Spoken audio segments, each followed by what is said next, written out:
खबर खंडवा से, मध्य प्रदेश के खंडवा से खबर आ रही, जहां मशाल जुलूस के दौरान बड़ा हादसा हो गया। आग की चपेट में कई लोग आ गए। 30 से ज्यादा लोग इसमें झुलस गए हैं। श्रद्धांजलि कार्यक्रम के समापन के दौरान यह हादसा हुआ है। तस्वीरें हम आपको दिखा रहे हैं मध्य प्रदेश के खंडवा के, जहां मशाल जुलूस के दौरान हादसा हो गया है और जिसके बाद ये तस्वीरें सामने आई हैं। तस्वीरों में देखिए कैसे लोग यहां झुलस गए हैं और झुलसने के वालों की संख्या 30 बताई जा रही है और कहा यह जा रहा है कि श्रद्धांजलि सभा के समापन के दौरान यहां ये हादसा हुआ है।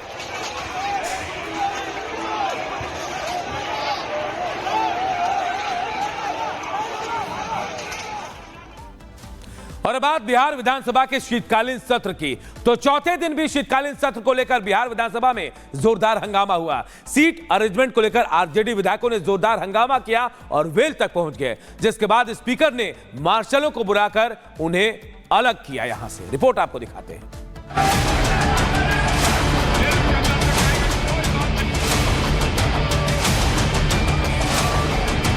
ये तस्वीरें देश की चौथी सबसे बड़ी विधानसभा यानी बिहार विधानसभा की है, जहां शीतकालीन सत्र के चौथे दिन कार्यवाही के दौरान जमकर हंगामा देखने को मिला, जहां विपक्षी आरजेडी विधायकों की तरफ से जोरदार विरोध किया गया।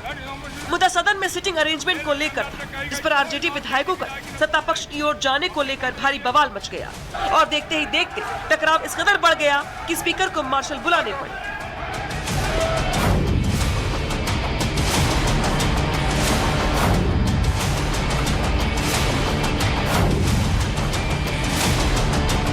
बिहार विधानसभा में बुधवार को वक्फ संशोधन बिल को लेकर हंगामे के बाद गुरुवार को सदन के सिटिंग अरेंजमेंट पर सियासी तकरार देखने को मिला। मामला आरजेडी के 3 बागी विधायकों के सदन में बैठने की जगह का है, जो अपनी पार्टी से बागी होने के बाद सत्ता पक्ष की तरफ बैठ रही है, जिसे विपक्षी पार्टी आरजेडी बुरी तरह बौखला गई। इसी को लेकर आरजेडी विधायकों ने विधानसभा की कार्यवाही के बीच जमकर विरोध किया और सदन के वेल में आकर नारेबाजी की। इतना ही नहीं, नाराज विपक्षी विधायक अपना गुस्सा जताते हुए सत्ता पक्ष की तरफ आकर बैठ गए। इस दौरान आरजेडी विधायक मुख्यमंत्री की कुर्सी तक भी पहुंच गए। इस बीच सदन में पक्ष विपक्ष के बीच नोकझोंक देखते हुए स्पीकर ने मार्शल बुलाकर हंगामा कर रहे विधायकों को सदन से बाहर करने का आदेश दे दिया। वहीं सदन में हंगामा कर कार्यवाही में बाधा डाल रहे विधायकों को स्पीकर ने चेतावनी भी दी और उन्होंने याद दिलाया कि सदन नियमों से चलता है। बिल के अंदर से कही गई कोई बात नहीं लिखी जाएगी, न सुनी जाएगी। अपने सामने जाइए, आप याद रखिए वीरेंद्र जी, गंभीर परिणाम हो जाएंगे, इसके गंभीर परिणाम हो जाएंगे। बाहर करिए,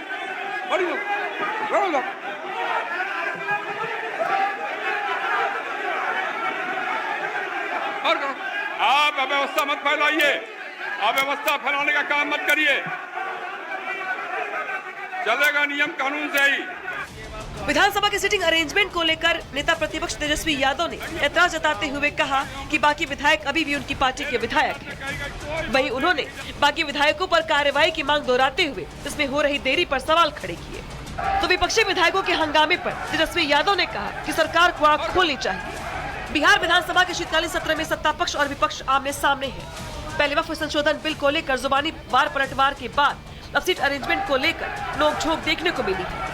ऐसे में देखना ये होगा कि विधानसभा के मौजूदा सत्र में जनहित में कितना काम होता है। Bureau report, Republic. और अब बात बांग्लादेश की, उस बांग्लादेश की जहां आज की तारीख में हिंदू होना सबसे बड़ा गुनाह है और उनके गुनाहों की सजा उन्हें हर रोज वहां दी जा रही है। बांग्लादेश में हिंदुओं के हालात इस वक्त कैसे हैं, इससे जुड़ी एक रिपोर्ट आप सबको दिखाते हैं।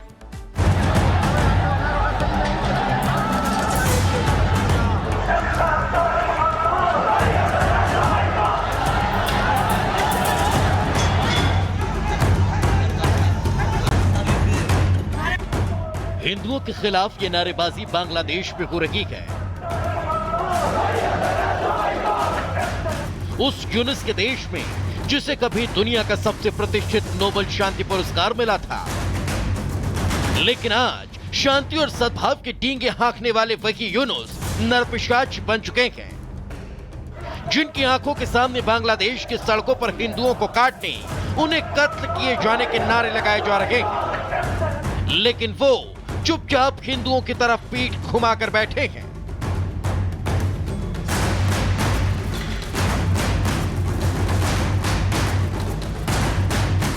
यूनुस बन गए नरपिशाच। जी हां, बांग्लादेश में हिंदुओं के खिलाफ हो रही हिंसा की तस्वीरें इस वक्त पूरी दुनिया में वायरल हैं। पूरी दुनिया सिर झुकाए हिंदुओं के खिलाफ जारी इस तांडव को देख रही है। बांग्लादेश से आ रही इन तस्वीरों को देखकर पूरी दुनिया में गुस्सा है। भारत से लेकर दुनिया के कई देशों में इस हिंसा के खिलाफ प्रदर्शन हो रहे हैं।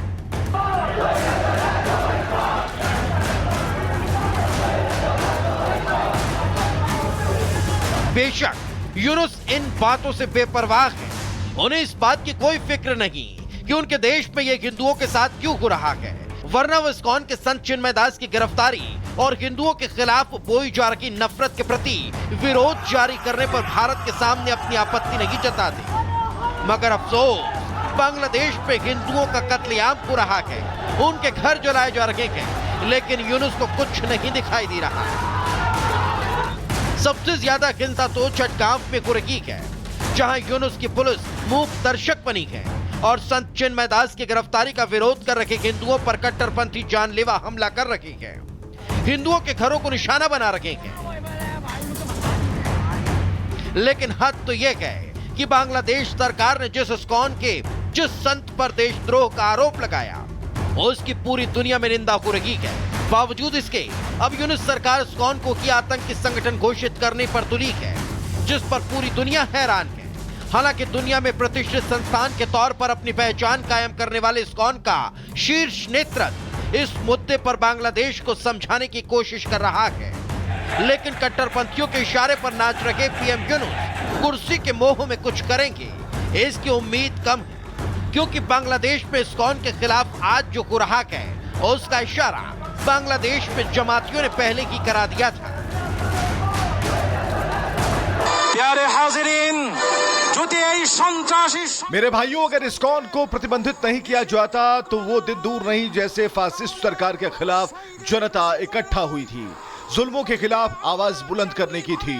वैसे ही वो दिन दूर नहीं, अगर इस्कॉन को प्रतिबंधित नहीं किया जाता तो रास्ते पर हत्याएं होंगी, माहौल खराब होगा।